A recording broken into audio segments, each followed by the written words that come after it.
সেই সরকার নিঃসন্দেহে শিক্ষক না রেখে তাদেরকে বেতনের ব্যবস্থা না হলে আমাদের কেন্দ্রীয় কমিটি করেছে। আমাদের শিক্ষা প্রতিষ্ঠান শিক্ষক বিভিন্ন শিক্ষা প্রতিষ্ঠান রয়েছে। আমরা শিক্ষা প্রতিষ্ঠান কেন্দ্রীয় মুক্তির ঘোষণা নিয়ে আমরা শিক্ষা প্রতিষ্ঠানে প্রবেশ করব।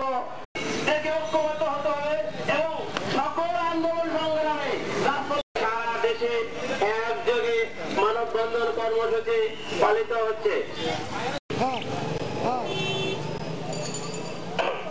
সিরাজগঞ্জ জেলা আন্দোলন করেছে, কিন্তু সরকার মহোদয় আমাদের প্রতি এখনো সুদৃষ্টি দেন নাই।